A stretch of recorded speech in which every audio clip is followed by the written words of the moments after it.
नमस्कार। आज हम संस्कृत के चित्र वर्णन पढ़ने जा रहे हैं। बच्चों, आप सबके एग्जाम में क्लास 6, 7, 8, 9, 10 में संस्कृत के 5 मार्क चित्र वर्णन के लिए आते ही हैं। तो चलो बच्चों, आज हम इसका तरीका सीख लेते हैं कि किस तरीके से हम चित्र वर्णन के प्रश्न के उत्तर लिखेंगे तो 5 में से 5 मार्क हमारा आ ही जाएगा। तो चलो शुरू करते हैं। अगर अभी तक आपने इस चैनल को सब्सक्राइब नहीं किया है तो सब्सक्राइब कर लेना और अपने दोस्तों को शेयर भी कर लेना, लाइक कर लेना। तो चलो बच्चों शुरू करते हैं और वीडियो को अंत तक जरूर देखना, क्योंकि आपको मैं बताऊंगी इसके तरीके कि किस तरीके से हम इस तरह के चित्र वर्णन के उत्तर जो है वो आसानी से लिख सकते हैं। तो चलो देरी ना करके हम शुरू करते हैं। सबसे पहले चित्र वर्णन के लिए महत्वपूर्ण बिंदु क्या क्या है। चित्र वर्णन के जो वाक्य है, जैसे कि यहाँ पर चित्र दिए हैं, उसके नीचे कुछ शब्द दिए हैं, इन शब्दों को हमें चित्र में वाक्य में परिवर्तन करना है और वाक्य आप शब्द आप खुद से लिख सकते हो वाक्य में। तो इसके महत्वपूर्ण बिंदु क्या क्या है। वाक्य सरल शब्दों में बनाए। कैसे बनाना है वाक्यों को ना, वाक्यों को हमें सरल शब्दों में बनाना बहुत जरूरी है। उसके बाद क्या क्या है, जैसे कि हमें जिस शब्द के बारे में पता नहीं है, जिसकी विभक्ति के बारे में पता नहीं है, उसको हम प्रयोग नहीं करेंगे तो बहुत अच्छा होगा। सरल छोटे छोटे वाक्य बनाओ 3-4 वर्ड में, तो आपके वाक्य जो है वो भी सही बनेंगे और आपके वाक्य में शुद्धता रहेगी तो मार्क्स भी अच्छे आएंगे। जैसे कि वाक्य सरल शब्दों में बनाएं। चित्र में जो वस्तुएं दिखाई दें उन्हीं का वर्णन करें। मतलब ये नहीं कि चित्र से बाहर जाकर आप कुछ वर्णन कर रहे हो। वर्णन के लिए उन वस्तुओं को चुनें जिनके नाम आप संस्कृत में जानते हो। जैसे कि किसी चीज़ के बारे में आप जानते नहीं हो, वो चित्र में दिख रहा है पर उसका नाम आप संस्कृत में नहीं जानते हो, उसको आप कुछ बच्चे क्या करते हैं, उसको हिंदी में भी लिख देते हैं। पर ऐसा नहीं करना चाहिए। जिस शब्द के बारे में आपको जानकारी है उसी शब्द का वाक्य बनाओ। जितने वाक्यों में चित्र वर्णन पूछा हुआ है हो उतने वाक्यों में ही चित्र वर्णन करें। जैसे कि आपको चित्र वर्णन के लिए पूछा गया है 5 वाक्य में, आपने 3 बना के छोड़ दिया, या फिर 5 से ज़्यादा 7-8 बना रहे हो। 7-8 बनाने से भी आपको 5 मार्क मिलेगा और 3 या 4 बनाने से तो आपको जितना सही होगा उतना ही मार्क्स मिलेगा, 5 मार्क तो मिलेगा ही नहीं। तो जितने वाक्य बनाने के लिए दिए उतना वाक्य बनाओ। चित्र का पहला वाक्य हम वो बनाएं जहाँ वो चित्र है, जैसे कि विद्यालय या घर या कार्यालय का आदि का। जैसे कि चित्र का पहला वाक्य कहाँ किसका बनाओगे ना, जहाँ वो चित्र है उसी को ही आप पहला वाक्य बनाओगे, ये वाला। जैसे कि ये एक विद्यालय का चित्र है, ये कक्षा का चित्र है, ये कार्यालय का चित्र है, ये घर का चित्र है। तो ये सब पहले आपको बनाना है कि ये जो चित्र है वो किस जगह का है। अन्य वाक्यों के लिए चित्र में 4-5 वस्तुओं को पहचानें, उनके नाम आप संस्कृत में जानते हो और उन्हीं पर आधारित सरल वाक्य बना दें। जो शब्द सहायता के लिए दिए जाते हैं उसे मंजूषा कहते हैं। एक बॉक्स दिया जाता है ना, उसी बॉक्स के अंदर ऐसे ऐसे शब्द लिखे रहते हैं। इस बॉक्स को, इस सहायता के लिए जो शब्द दिए गए हैं उसको कहते हैं मंजूषा। ठीक है, तो क्या करना है, मंजूषा से क्या करना है ना, मंजूषा से ही शब्दों का प्रयोग करें। वाक्य में यदि एक वस्तु के बारे में वाक्य बनाएं तो अस्ति क्रिया लगाएं। अस्ति का अर्थ होता है। और यदि वाक्य में बहुत सारे वस्तुएं हैं तो संति लगाएं। जैसे कि अत्र एकम पुस्तकम अस्ति, अस्मिन् चित्रे एकम पुस्तकम अस्ति। अगर बहुत सारे पेड़ हैं तो क्या कहेंगे, इस चित्र में सपोज बहुत सारा पेड़ है तो इसके लिए क्या कहेंगे, अगर बहुत सारा पेड़ होगा तो अत्र बहवः वृक्षाः सन्ति। अगर बहुत सारा पेड़ है तो वृक्षाः सन्ति, बहुत सारा होगा तो। और अस्ति होगा तो मतलब एक होगा तो वृक्षः अस्ति। एक होगा तो अस्ति और बहुत सारा होगा तो संति। इस तरीके के शब्दों का प्रयोग करें। उसके बाद वाक्य में यदि ये हो गया, जैसे कि उदाहरण यहाँ पे दिए है, चित्रे एकः बालकः अस्ति। इस तरीके का प्रयोग करना है। नेक्स्ट, ये यहाँ पर एक चित्र दिया है। इस चित्र में क्या है बताओ। इस चित्र में ये है कि मंजूषा है। मंजूषा में क्या क्या है, मंजूषा है। मंजूषा में क्या क्या है देखो, मंजूषा में छात्रः, वनस्य, महिला, रोपयन्ति, पर्वतः, पादपानम। मतलब होता है जो जड़ों से पीते हैं ना, वृक्ष का ही दूसरा नाम है, पर्यायवाची शब्द है पादपानम। अपने जड़ों से पानी पीते हैं इसलिए। उसके बाद आकाशे, आकाश मतलब आसमान, सिंचती सिंचना, मेघाः दृश्यन्ते। ये सारे शब्द है यहाँ पर। ठीक है, अब इन्हीं शब्दों को लेके हमें क्या करना है, इन्हीं शब्दों को लेके हमें करना है वाक्य निर्माण। तो बच्चों बताओ सबसे पहला क्या होगा इसमें से, सबसे पहला क्या होगा इसमें से ना, सबसे पहले हम लिखेंगे कि ये किस जगह का चित्र है। सबसे पहले हम तो यही लिखेंगे ना कि ये किस जगह का चित्र है। बताओ किस जगह का चित्र है ना, एतत् वनस्य चित्रम अस्ति। ये क्या है ना, जंगल का चित्र यहाँ पे दिख रहा है, क्योंकि यहाँ पे देखो हमारे लिए एक शब्द भी यहाँ पे दिया हुआ है, वनस्य। वनस्य मतलब जंगल का। एतत् वनस्य चित्रम अस्ति। फिर क्या होगा, एतत् वनस्य चित्रम अस्ति।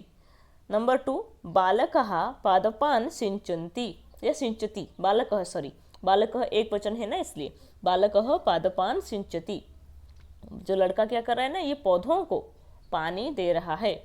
अस्मिन् चित्रे एका महिला अस्ति। यहाँ पर देखो एक महिला है, और हम शब्द कहाँ से ले रहे हैं, ये महिला यहाँ पर है। बालक कहीं दिया नहीं है, पर हम अपने से शब्द ले भी सकते हैं। सिंचती यहाँ पर दिया हुआ है, इसलिए हमने सिंचती ले लिया। पादपान दिया हुआ है, हमने इस शब्द को ले लिया। उसके बाद क्या होगा, छात्रः। यह देखो छात्रः दिया है यहाँ पे, इसमें छात्रः दिया है, तो छात्रा को भी हमें प्रयोग करना है। ये छात्र क्या कर रहे हैं, स्टूडेंट है, यूनिफॉर्म पहने, तो छात्र है। छात्रः पादपान मतलब पेड़ों को क्या कर रहे हैं, रोपयंती। देखो यहाँ पर एक लड़की ये जो पौधा है वो लेके आ रही है, एक लड़की यहाँ पे रोप रही है, तो छात्रः पादपान रोपयंती। और आसमान में ये देखो मेघ दिख रहे हैं, तो यहाँ पर शब्द भी दिए हैं, मेघाः। मेघा के लिए हम क्या प्रयोग करेंगे ना, आकाशे मेघाः दृश्यन्ते। आसमान में मेघ जो है वो दिख रहे हैं। उसके बाद अस्मिन् चित्रे वृक्षाः सन्ति। इस चित्र में इतने सारे पेड़, पीछे देखो 1 2 3 4 5 ऐसे पेड़ थे, तो अस्मिन् चित्रे वृक्षाः सन्ति। ये हमने यहाँ पर अलग से लिया, वृक्ष यहाँ पर दिया नहीं है, हमने यहाँ से अलग से लिया है। ठीक है, तो हम अपने मन से भी ऐड करके यहाँ पे लिख सकते हैं, पर कोशिश ये करना है कि जो जो शब्द यहाँ पर दिए हुए हैं और जो जो चित्र में दिख रहा है उससे बाहर ना हो कुछ भी।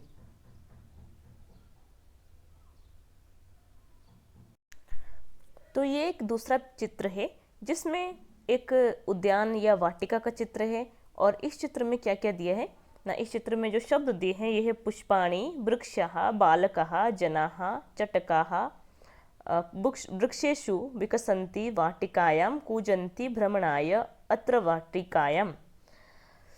तो इन सारे शब्दों को लेकर और चित्रों में जो आपको दिख रहा है उनको लेकर भी आप वाक्य बना सकते हो। तो सबसे पहले हम लिखेंगे कि ये चित्र किस जगह का है। तो किस जगह का चित्र है, ये वाटिका मतलब बगीचा का चित्र है। तो सबसे पहला सेंटेंस है, एतत् वाटिकायाः चित्रम अस्ति। यह बगीचा का चित्र है, हो गया। उसके बाद नंबर 2, इस चित्र में सबसे पहले क्या क्या दिख रहे हैं, यहाँ पे पुष्पाणि शब्द दिया हुआ है, तो हम इसको प्रयोग करते हैं। अत्र पुष्पाणि सन्ति, पुष्पाणि विकसन्ति, विकसन्ति मतलब खिले हैं, ठीक है। अस्मिन् चित्रे पुष्पाणि विकसन्ति, या वाटिकायां पुष्पाणि विकसन्ति, या फिर अत्र पुष्पाणि विकसन्ति, कुछ भी आप लिख सकते हो। अस्मिन् चित्रे, अत्र, वाटिकायां, ये सब आप प्रयोग कर सकते हो।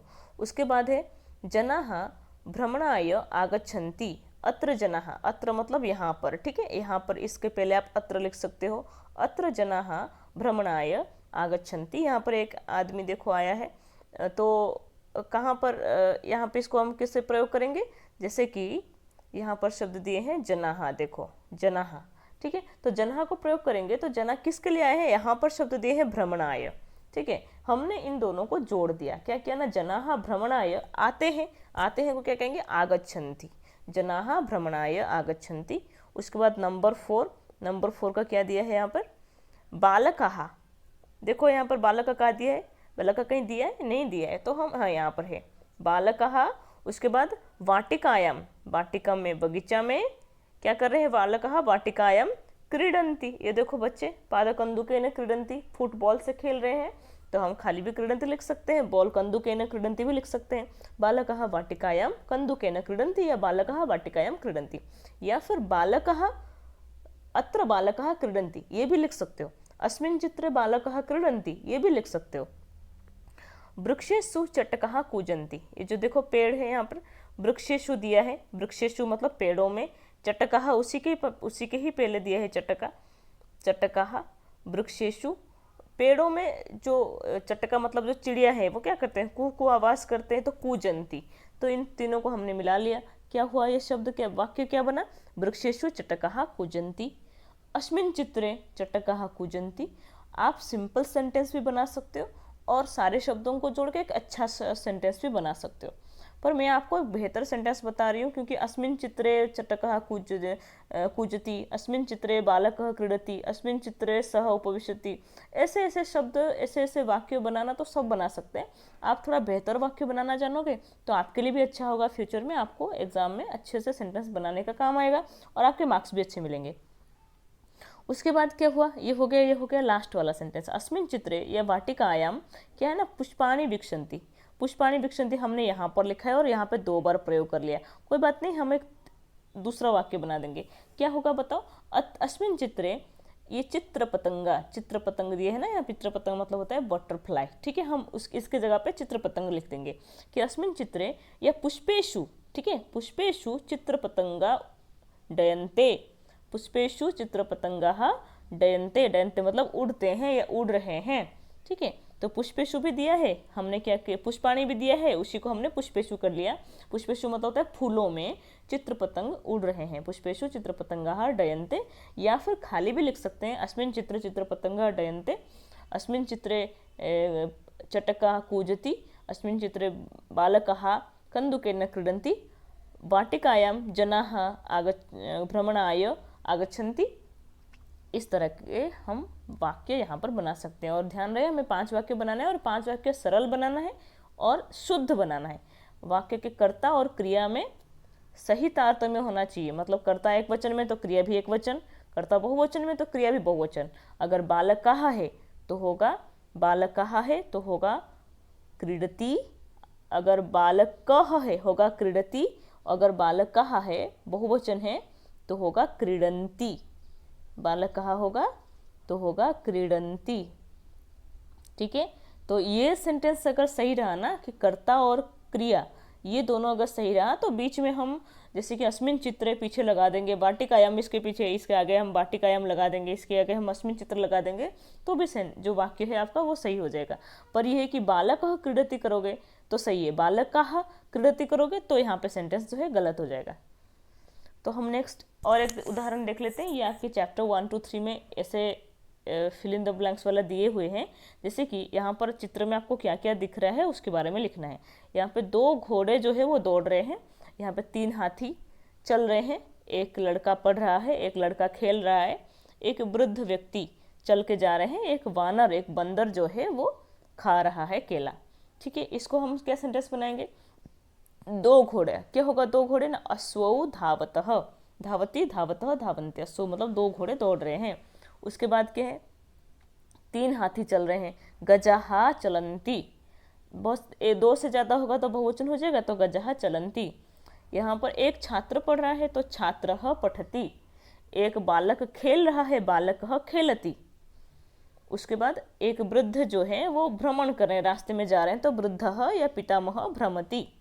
एक बंदर जो है वो खा रहा है केला, तो क्या कहेंगे ना, वानरः खादति। इस तरीके के हम छोटे छोटे सेंटेंस बना सकते हैं। और ये देखो ये कक्षा या क्लासरूम का चित्र है। इस क्लासरूम के चित्र में क्या क्या हो रहा है, जैसे कि मंजूषा, मंजूषा में क्या क्या दिया है, आचार्य, श्यामपट्टे, छात्रः, छात्राः, छात्र एक वचन छात्रा बहुवचन, सन्ति, त्रीणि, लिखन्ति, उत्तराणि, प्रश्नम, आगच्छति, लिखति, उत्तर पुस्तिकायां विद्युत व्यजनानि आदि शब्द लिखें, ठीक है। हमें ये क्लासरूम का चित्र है, हमें इसके बारे में चित्र वर्णन करना है। बच्चों आप अच्छे से समझो और इसको अच्छे से सेंटेंस बनाने की कोशिश करो। जैसे कि सबसे पहले ये क्लासरूम का चित्र है तो क्या लिखेंगे, एतत् कक्षायाः चित्रमस्ति। ये किसका चित्र है ना, ये क्लासरूम का चित्र है, कक्षायाः चित्रमस्ति। यहाँ पर क्या हो रहा है ना, अत्र एकः छात्रः, एक छात्र दिया है ना यहाँ पे इस बॉक्स में, तो क्या करेंगे ना, अत्र अस्मिन् चित्रे या अत्र अस्मिन् चित्रे कक्षायां कुछ भी लिख सकते हैं। तो अस्मिन् चित्रे एकः छात्रः आगच्छति, एक छात्र आ रहा है ना, क्लास के अंदर आ रहा है, तो एक छात्र आगच्छति। आचार्य क्या कर रहे हैं, देखो यहाँ पर एक उन्होंने पुस्तक पकड़ा हुआ है, तो आचार्य पुस्तकम पाठयति, आचार्य क्या कर रहे हैं ना, पुस्तक से पढ़ा रहे हैं, ठीक है, पुस्तकम पाठयति। उसके बाद अस्मिन् चित्रे, इस चित्र में देखो आप ऊपर यहाँ पे त्रीणि विद्युत व्यजनानि सन्ति, त्रीणि मतलब 3, विद्युत व्यजनानि मतलब होता है इलेक्ट्रिक पंखे, ठीक है। त्रीणि विद्युत व्यजनानि यहाँ पर दिया हुआ है विद्युत व्यजन और यहाँ पर दिया हुआ है त्रीणि, इसी को हमने प्रयोग किया। अस्मिन् चित्रे त्रीणि विद्युत व्यजनानि सन्ति। सन्ति क्यों है ना, बहुवचन के लिए, अस्ति होगा एक वचन के लिए, सन्ति बहुवचन के लिए।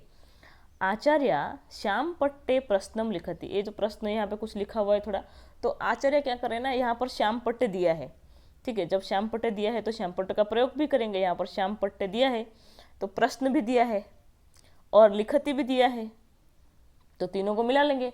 कौन लिखते हैं श्याम पट्ट में, ब्लैक बोर्ड में कौन लिखते हैं, आचार्य लिखते हैं। आचार्य मतलब गुरु, आचार्य मतलब शिक्षक या शिक्षिका, शिक्षक पुल्लिंग। तो श्याम पट्ट में कौन लिखते हैं, गुरु लिखते हैं, शिक्षक लिखते हैं। तो यहाँ पर जो आचार्य लिखा है, आचार्य का मतलब होता है, जो स्त्रीलिंग शब्द में आचार्य या प्रयोग होता है और पुल्लिंग में आचार्य प्रयोग होता है। पुल्लिंग में शिक्षक प्रयोग होता है, स्त्रीलिंग में शिक्षिका, पुल्लिंग में अध्यापक, स्त्रीलिंग में अध्यापिका। तो यहाँ पर आचार्य कौन है, आचार्य, ये जो आचार्य है ये कहाँ पर लिख रहे हैं ना, श्याम पट्टे प्रश्नम, और क्या कर रहे हैं ना, लिखति कहाँ लिखा है, लिखति ये नीचे लिखा है। तो इन तीनों को हमने जोड़ दिया, क्या किया ना, आचार्य श्याम पट्टे प्रश्नम लिखति। उसके बाद छात्र क्या कर रहे हैं, देखो यहाँ पे छात्र भी बैठे हैं, एक कॉपी पकड़ के बैठे हैं, और अगर प्रश्न लिखते हैं आचार्य तो छात्र उत्तर लिखते हैं इसमें कॉपी में। तो क्या होगा ना, छात्रा यहाँ पर दिया हुआ है, छात्रा, इनको हम सब जोड़ देंगे, क्या होगा, छात्रा किस में लिख रहे हैं, उत्तर पुस्तिकायाम, क्या लिख रहे हैं, उत्तराणी, और क्या कर रहे हैं ना, लिखंती। तो मिला दिया हमने, क्या होगा ना, छात्रा उत्तर पुस्तिकायाम उत्तराणी लिखंती। तो इस तरीके के हमने यहाँ पे 6 सेंटेंस बनाए हैं। आपको ज़्यादा से ज़्यादा 5 बनाना होता है, पर आप छोटे छोटे अच्छे सेंटेंस भी बना सकते हो, और सारे शब्दों को जोड़ के एक अच्छा, मतलब सुनने में जो शब्द, जो वाक्य अच्छा लगे वैसा सेंटेंस भी बना सकते हो। कुछ बच्चे क्या करते हैं ना, अत्र पुष्प विद्युत व्यजनानि सन्ति, अत्र पुस्तकम अस्ति, अत्र लेखनी अस्ति, अत्र श्यामपट्ट अस्ति, ऐसे ऐसे वाक्य भी बनाते हैं। ये व्याकरण की दृष्टि से सही तो है, इसमें मार्क्स तो मिलेंगे, पर अगर आप एक अच्छा वाक्य बनाते हो, अच्छे ज़्यादा से ज़्यादा शब्दों का प्रयोग करते हो, व्याकरण की शुद्धता रहती है, तो वाक्य में क्या हो ना, अच्छे मार्क्स भी मिलते हैं आपको, और इससे आपका नॉलेज, ज्ञान भी बढ़ता है, ठीक है। तो इस तरीके के हमें चित्र वर्णन के प्रश्नों को करना है। तो हमने आज आपको 4 चित्र वर्णन के प्रश्न के बारे में बताया, इसको समझाया। अगर आपको ये वीडियो अच्छा लगा है तो सब्सक्राइब करना, दोस्तों को शेयर करना, लाइक करना, ठीक है। मिलते हैं हम नेक्स्ट वीडियो में, तब तक के लिए नमस्कार।